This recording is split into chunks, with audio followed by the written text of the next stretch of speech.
আসসালামু আলাইকুম শিক্ষার্থীবৃন্দ, তোমরা সবাই কেমন আছো? আশা করি সবাই ভালো আছো। আমিও আলহামদুলিল্লাহ অনেক ভালো আছি। শিক্ষার্থীবৃন্দ, আজকের এই অনলাইন শ্রেণীকক্ষে তোমাদের জন্য আমি নবম দশম শ্রেণীর ফিন্যান্স ও ব্যাংকিং থেকে একটি অনলাইন ক্লাস নিয়ে হাজির হয়েছি। তোমরা সবাই সায়েন্টিফিক ক্যালকুলেটর এবং কাগজ কলম নিয়ে সবাই রেডি থাকো, কারণ আজ আমরা ফিন্যান্স ও ব্যাংকিং থেকে আলোচনা করব অর্থের সময়মূল্য অধ্যায়। অর্থের সময়মূল্য অধ্যায় থেকে একটি সৃজনশীল প্রশ্ন নিয়ে আমরা আলোচনা করব। তো আজকের এই ক্লাসের শুরুতে আমি তোমাদের সামনে একটি সৃজনশীল সমস্যা উপস্থাপন করছি। সমস্যাটা হচ্ছে এমন, প্রশ্নটা দেওয়া আছে এরকম যে স্বামী তার বন্ধু তানিয়ার নিকট থেকে 10% সুদে 5 বছর পর পরিশোধ করার চুক্তিতে 5 লক্ষ টাকা ধার নেয়। তাহলে লক্ষ্য করো, স্বামী তার বন্ধুর কাছ থেকে 5 লক্ষ টাকা ধার নিয়েছে 10% সুদে এবং এই টাকা পরিশোধ করবে 5 বছর পর।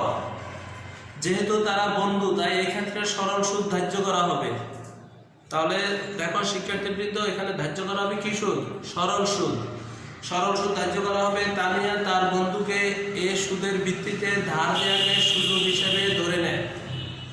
ক, কোনো আর্থিক প্রতিষ্ঠান থেকে ঋণ নেওয়ার পূর্বে কি বিবেচনা করতে হয়? খ প্রশ্ন, সরল সুদ অপেক্ষা চক্রবৃদ্ধি সুদ বেশি হয় কেন? ব্যাখ্যা করো। গ প্রশ্ন, স্বামী 5 বছর পর কত টাকা পরিশোধ করবে? ঘ প্রশ্ন, স্বামী যদি 5 বছর পর 6 লক্ষ টাকা পরিশোধ করে তবে ধারের পরিমাণ কত হবে? তো শিক্ষার্থীবৃন্দ, এই হচ্ছে আমাদের আজকের এই সৃজনশীল সমস্যা। আমরা এখন এই সমস্যাটা কিভাবে সমাধান করব আমরা এখন আলোচনা করব। সবাই মনোযোগ দিয়ে ক্লাসটি দেখো এবং এই সমস্যাটা তোমরা সবাই খাতায় লিখে নাও। আর এই সৃজনশীল সমস্যার সমাধান করতে হলে অবশ্যই আমাদের একটি কি লাগবে? সায়েন্টিফিক ক্যালকুলেটর সাথে থাকতে হবে। তো প্রথম প্রশ্ন আমাদের কি ছিল? প্রথম প্রশ্ন ছিল যে আর্থিক প্রতিষ্ঠান থেকে ঋণ গ্রহণ করার পূর্বে কি বিবেচনা করতে হবে। তাহলে আমরা জানি যে আমরা যদি কোনো আর্থিক প্রতিষ্ঠান থেকে ঋণ নিই, ঋণ নেওয়ার আগে আমাদের অবশ্যই ঋণ পরিশোধ ক্ষমতা যাচাই করতে হবে।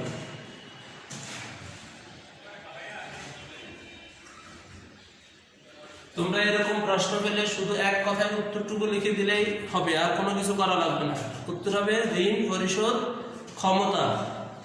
এবার দেখো খ প্রশ্ন। খ প্রশ্নতে লিখে আছে সরল সুদ অপেক্ষা চক্রবৃদ্ধি সুদ বেশি হয় কেন? ব্যাখ্যা করো। তো শিক্ষার্থীবৃন্দ, সরল সুদ অপেক্ষা চক্রবৃদ্ধি সুদ বেশি হবে এটা স্বাভাবিক, কারণ আমরা জানি সরল সুদ কিভাবে ধরা হয়। সরল সুদ ধরা হয় প্রতি বছর শুধুমাত্র প্রারম্ভিক আসলের উপর যে সুদ ধরা হয় তাকে বলা হয় সরল সুদ। আর চক্রবৃদ্ধি সুদ হচ্ছে প্রতি বছর সুদ আসলের উপর, সুদ এবং আসলের উপর যে সুদ ধরা হয় তাকে বলা হয় চক্রবৃদ্ধি সুদ। তো স্বাভাবিকভাবে যেহেতু এখানে চক্রবৃদ্ধি পদ্ধতিতে সুদ আসলের উপর সুদ ধরা হয়, তাহলে অবশ্যই এখানে সুদের পরিমাণ একটু কি হবে? বেশি থাকবে। তো আমরা এখন এই লেখাটা প্রশ্ন কিভাবে লিখবো? তখন লিখবো এবার এরকম যে সরল সুদের ক্ষেত্রে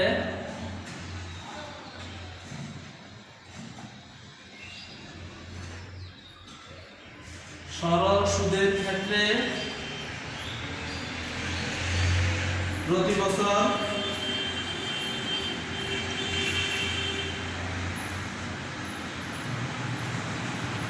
শুধুমাত্র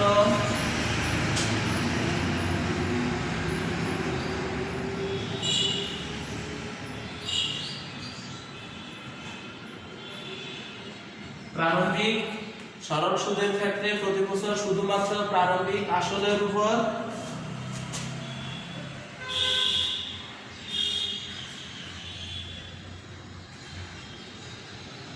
সুদ নির্ণয় করা হয়।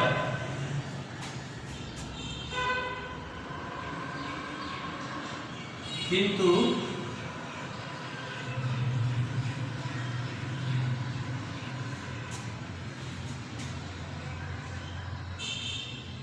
কিন্তু চক্রবৃদ্ধি সুদের ক্ষেত্রে আমরা জানি চক্রবৃদ্ধি সুদের ক্ষেত্রে প্রতি বছর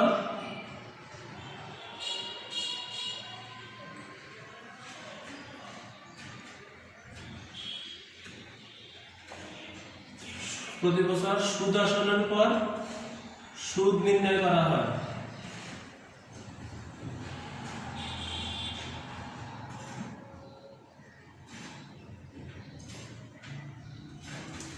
সুদ নির্ণয় করা হয়। আর এই কারণে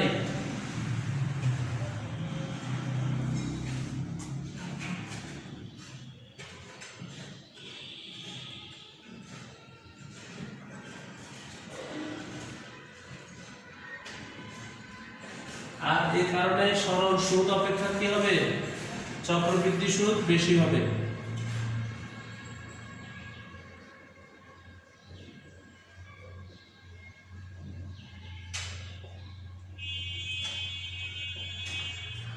শিক্ষার্থীবৃন্দ, এভাবে আমরা কি করব, সৃজনশীল প্রশ্নগুলো সমাধান করার চেষ্টা করব। তাহলে আমাদের প্রশ্ন ছিল সরল সুদ অপেক্ষা চক্রবৃদ্ধি সুদ বেশি হয় কেন। আশা করি তোমরা উত্তরটি বুঝতে পেরেছো কিভাবে লিখতে হবে।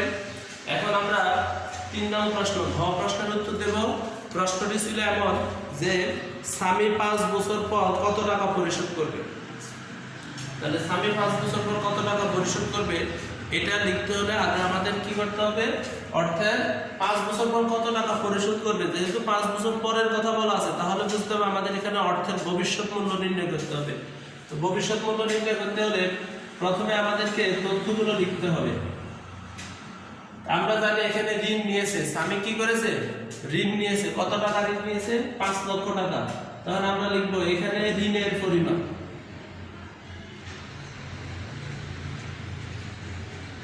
ঋণের পরিমাণ। ঋণ যেহেতু এখন বর্তমানে নিয়েছে, তাহলে ঋণের পরিমাণকে প্রকাশ করা হবে পিবি দ্বারা। পিবি সমান হবে 5 লক্ষ টাকা। এভাবে লিখবো এখানে ঋণের পরিমাণ পিবি ইকুয়াল 5 লক্ষ টাকা। তারপর আমরা লিখবো সুদের হার। সুদের হারকে প্রকাশ করা হয় স্মল লেটারের আই দ্বারা। সুদের হার কত দেওয়া আছে, সুদের হার দেওয়া আছে 10 বছর, 10%। সুদের হার দেওয়া আছে 10%। আমরা এখানে লিখবো 10% বা 0.10। তারপর মেয়াদ, কয় বছরের জন্য ঋণ নেওয়া হয়েছে, আমরা জানি 5 বছরের জন্য ঋণ নেওয়া হয়েছে। এবং এই ঋণ 5 বছর পরে কত টাকা পরিশোধ করবে, এটাকে বলা হয় কি মূল্য, ভবিষ্যৎ মূল্য। ভবিষ্যৎ মূল্য এফবি সমান কত, ভবিষ্যৎ মূল্য কত আমরা জানি না, সেটা এখন আমরা কি করতে হবে, নির্ণয় করতে হবে। তখন আমরা এইভাবে সূত্র লিখব যে আমরা জানি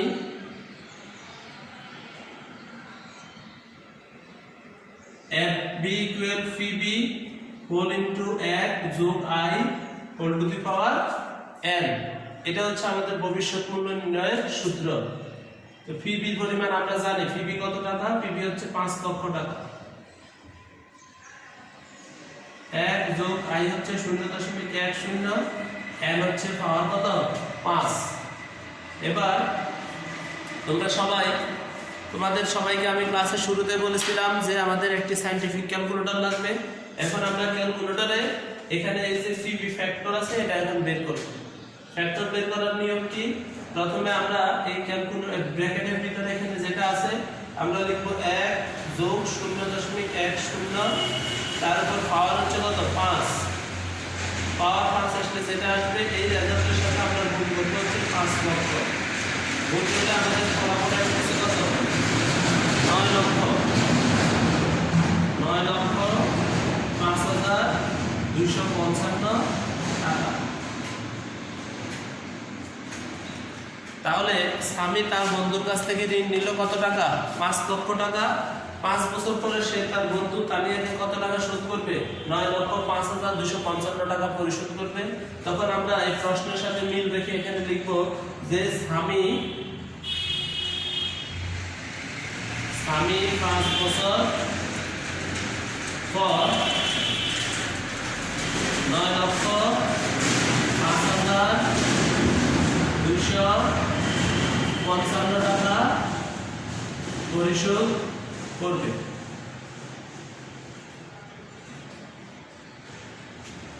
স্বামী 5 বছর পর 9,05,255 টাকা পরিশোধ করবে। এভাবে আমরা আমাদের গ প্রশ্নের উত্তর শেষ করব। আশা করি সবাই বুঝতে পেরেছো। কারো কোনো সমস্যা হলে ইনশাআল্লাহ তোমরা সবাই জানাবে, কমেন্ট বক্সে জানাবে তোমাদের কি সমস্যা হয়েছে। তো শিক্ষার্থীবৃন্দ, এখন আমরা ঘ প্রশ্নের উত্তর দেওয়ার চেষ্টা করব।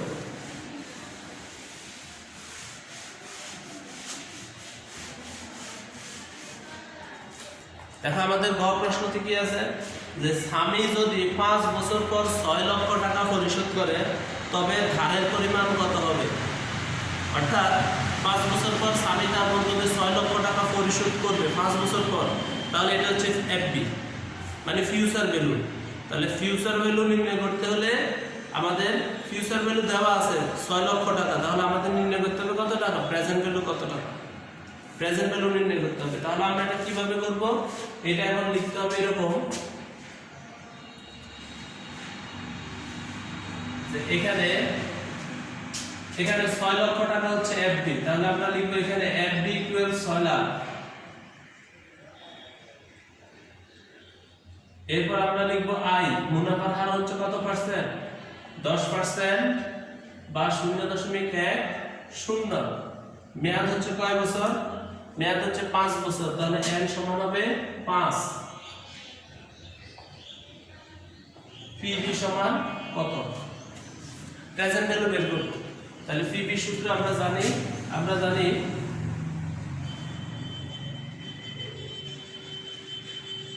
PB equal FB divided by 1 plus I whole to the power n। FB কত টাকা, এফবি হচ্ছে আমাদের 6 লক্ষ টাকা, 1 যোগ আই হচ্ছে 0.10 পাওয়ার n হচ্ছে কত 5। আমরা এখন এটা বের করব।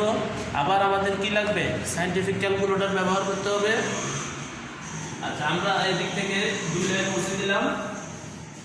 এগুলো এতক্ষণে তো তোমরা অবশ্যই তুলে ফেলেছ।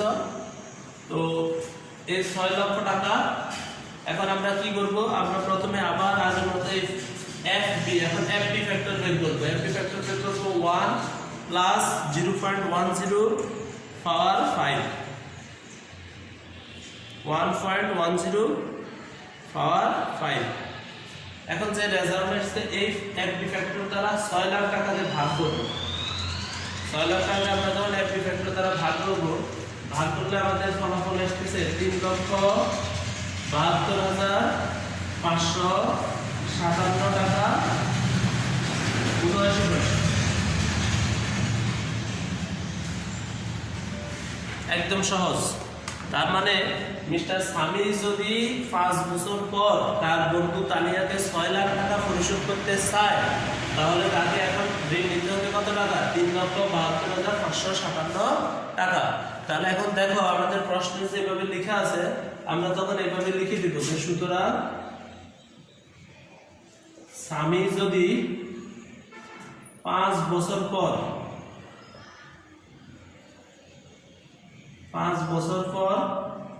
6 লাখ টাকা পরিশোধ করে,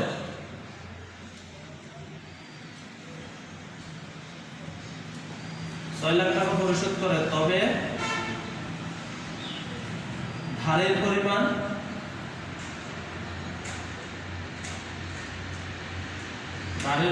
হবে 3,72,557.79 টাকা। এর মধ্যে দিয়ে আমাদের একটি সৃজনশীল কমপ্লিট হলো। তো শিক্ষার্থীবৃন্দ, আশা করি তোমরা সবাই বুঝতে পেরেছ কিভাবে আমরা আমাদের এই সৃজনশীল প্রশ্নটি সমাধান করেছি।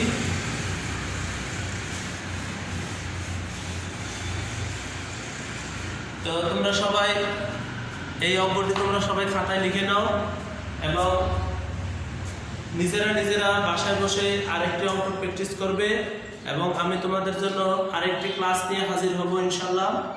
ততক্ষণ পর্যন্ত তোমরা সবাই ভালো থাকো, সুস্থ থাকো। আজকের মতো এখানে বিদায় নিচ্ছি। আল্লাহ হাফেজ।